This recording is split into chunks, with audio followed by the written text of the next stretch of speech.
Financial অ্যাকাউন্টিংয়ে buyback of সিকিউরিটিজের উপর আমাদের session চলছে। এই বাইব্যাক অফ সিকিউরিটির উপর আমরা একটা ক্লাস করেছি, তাতে কিন্তু সমস্ত ফর্মুলা, সমস্ত কোম্পানি অ্যাক্টের প্রভিশনগুলো বলেছি। এবার আজকে একটা প্রবলেম সলিউশন করে দেখাবো। দেখো প্রবলেমটা আমি পড়ে শোনাচ্ছি, যদিও তোমরা স্ক্রিনে এটা দেখতে পাবে। এরকম বলেছে যে Reliance company limited decided to buy back 10% of ₹50 crore paid up equity capital. The face value of the equity share is ₹10, but market price of the share ₹16. Reliance Company Limited take the following steps to buyback of securities বা shares. এখানে বলেছে to issue 14% debenture of ₹100 each at par, যার face value বলেছে 5 crore. To utilise general reserve to sell investment for ₹3.5 crore to 4 crore, to buyback of the share at market price, to immediate cancellation of the share brought back. দেখো এই আছে, এর উপর তোমাকে journalise করতে বলেছে। তাহলে এখানে আমরা যখন করব, এখানে আমরা দেখছি রিলায়েন্স লিমিটেডের 50 crore একটা ইকুইটি শেয়ার ক্যাপিটাল ছিল, তার 10% বাইব্যাক করছে। তাহলে 10% বাইব্যাক আমি বলেছি কোম্পানি অ্যাক্টে 25% পর্যন্ত বাইব্যাক করা যায়। তাহলে 10% বাইব্যাক বৈধ, লিগ্যাল। তাহলে 10% বাইব্যাক মানে 50 crore কত হবে? 5 কোটি। তাহলে 5 কোটি বাইব্যাক করছি আমরা শেয়ার। তার জন্য আমরা কি করেছি, মার্কেটে একটা ডিবেঞ্চার ইস্যু করেছি। তাহলে মার্কেটে যদি ডিবেঞ্চার ইস্যু করি, আমরা কত কোটি টাকার? 5 কোটি টাকার ডিবেঞ্চার ইস্যু করেছি। 100 টাকা করে ডিবেঞ্চারের ভ্যালু। দেখো ডিবেঞ্চার যদি ইস্যু করি, সরাসরি টাকা আমরা নেব, তাহলে ব্যাঙ্ক অ্যাকাউন্ট ডেবিট টু 14% ডিবেঞ্চারটা 14% ছিল, 5 কোটি করে দিয়েছি। তাহলে ন্যারেশন কি লিখবো?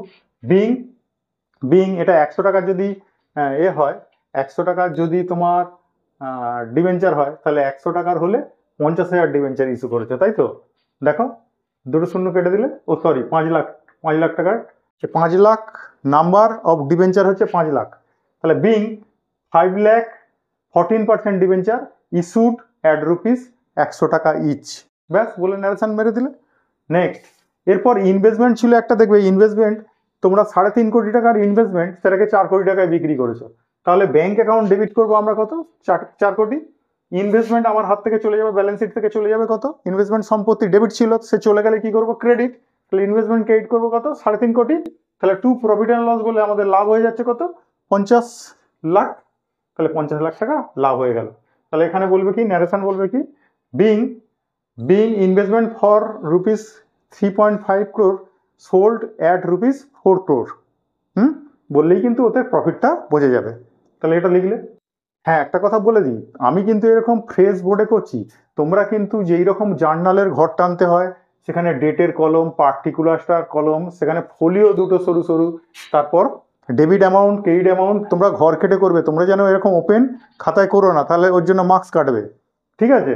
তোমরা যেইভাবে তোমাদের জার্নাল করতে হয়, পুরো ঘর, পুরো ফরম্যাট সেইভাবে করে নিয়ে তারপর করবে। ঠিক আছে? দেখো ইনভেস্টমেন্ট বিক্রি হলো। এবার আমরা যদি বাইব্যাক করি, বাইব্যাক করলে আমরা বলেছি 50 কোটি টাকার 10% বাইব্যাক করবো মানে 5 কোটি। তাহলে আমরা ইকুইটি শেয়ার ক্যাপিটাল অ্যাকাউন্ট ছিল ক্রেডিট, তাকে যদি বাইব্যাক করি 5 কোটি টাকার ইকুইটি শেয়ার ক্যাপিটাল কি করলাম? ডেবিট। এবার তাতে আমরা 6 টাকা করে প্রিমিয়াম দিচ্ছি, কারণ 10 টাকার শেয়ার মার্কেটে চলছে 16 টাকা করে, তাহলে 6 টাকা করে প্রিমিয়াম আছে। তাহলে 6 টাকা করে যদি প্রিমিয়াম দিই, মানে কত বলবো? তাহলে 60% প্রিমিয়াম। তাহলে প্রিমিয়াম অন বাইব্যাক ডেবিট করবো কত? এর 60% 3 কোটি। আর 2 ইকুইটি শেয়ার হোল্ডার কত হবে? তাহলে 2 ইকুইটি শেয়ার হোল্ডার, এই দুটো যোগ করে 8 কোটি টাকা ইকুইটি শেয়ার হোল্ডাররা পাবে আমাদের থেকে। এরপর আমরা এই যে প্রিমিয়াম অন বাইব্যাক আছে বা প্রিমিয়াম অন রেডিমশন আছে, এটাকে আমরা জেনারেল রিজার্ভের সঙ্গে মুছে দেবো। ওরা বলেছে জেনারেল রিজার্ভকে ইউটিলাইজ করতে। তাহলে অ্যাভেলেবেল জেনারেল রিজার্ভ আছে, তাহলে সেখান থেকে যদি মুছে দিই, তাহলে সিকিউরিটি প্রিমিয়াম থাকলে আমরা সিকিউরিটি প্রিমিয়াম থেকে করতাম, কিন্তু সিকিউরিটি প্রিমিয়াম নেই, জেনারেল রিজার্ভ আছে, জেনারেল রিজার্ভ থেকেই করি। তাহলে প্রিমিয়াম অন বাইব্যাক ডেবিট ছিল, তাকে মুছতে গেলে কি করলাম? ক্রেডিট। আর জেনারেল রিজার্ভকে করে দিলাম ডেবিট। কত? এই প্রিমিয়ামটা 3 লাখ। এবারে কি করতে হবে?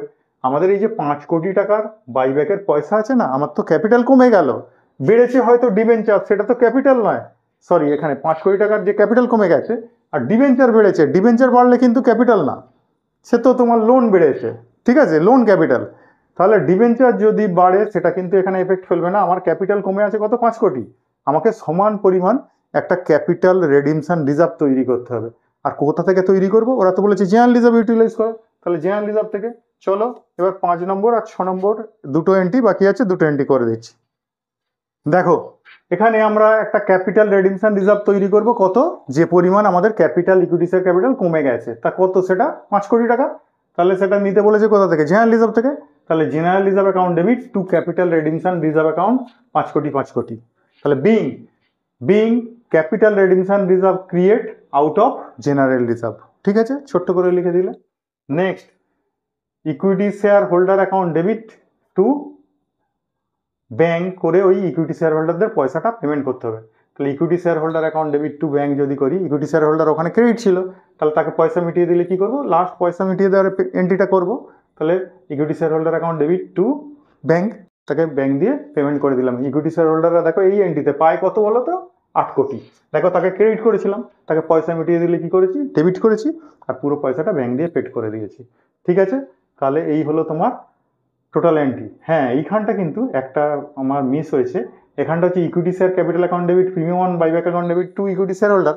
ন্যারেশনটা যখন লিখবে না, বিং ওই কত ইকুইটি শেয়ার আছে তোমার ওখানে, 10 টাকার ইকুইটি শেয়ার, তাহলে 5 কোটি আছে যখন, এটা 50 lakh. Being 50 lakh equity share at the rate of ₹10 each redeemed at a premium of ₹6 টাকা per share as per board resolution number dated দেবে। কারণ ক্যাপিটাল আছে, ক্যাপিটালকে বাড়ালেও যেরকম বোর্ডের পারমিশন নিতে হয়, বোর্ড মিটিং করতে হয়, আর ক্যাপিটাল কমালেও কিন্তু বোর্ড মিটিং করে বোর্ডের পারমিশন নিতে হবে। তাহলে সেখানে as per board resolution number dated ওটা জুড়বে কিন্তু এই ন্যারেশনে। ঠিক আছে, এন্ট্রি সব ঠিক আছে, শুধু ন্যারেশনে ওইটুকু জুড়বে। ঠিক আছে, তাহলে এখানে আমাদের এই প্রবলেমটায় আমরা দেখলাম যে বাইব্যাক করলো সরাসরি ইকুইটি শেয়ার, তার জন্য কিছুটা ডিবেঞ্চার ইস্যু করেছিল আর কিছুটা ইনভেস্টমেন্ট বিক্রি করে তারপরে সেই পয়সা দিয়ে তারা বাইব্যাক করলো। আর বাইব্যাকের পুরো ফান্ডটা আমরা নিলাম কোথা থেকে, জেনারেল রিজার্ভ থেকে। সিকিউরিটি প্রিমিয়াম অন রেডিমশনটাকেও মুছেছি জেনারেল রিজার্ভ থেকে, আর ক্যাপিটাল রেডিমশন রিজার্ভ যেটা তৈরি করেছি সেটাও জেনারেল রিজার্ভ থেকে। তারপরে এই equity share holder account debit to bank বলে এটা পয়সা পেমেন্ট করে দিলাম ইকুইটি শেয়ার হোল্ডারদের, ব্যাস হয়ে গেল। ঠিক আছে, আর এটা কি লিখবে, লাস্ট ন্যারেশন কি লিখবে, being amount of buyback paid to equity share holder by cheque. ঠিক আছে, তাহলে এই ছিল তোমাদের একটা প্রবলেম, সাদামাটা একটা প্রবলেম প্রথমে করে দিলাম। এর পরের ক্লাসে আরও একটু অ্যাডভান্স লেভেলের একটা প্রবলেম করে দেখাবো।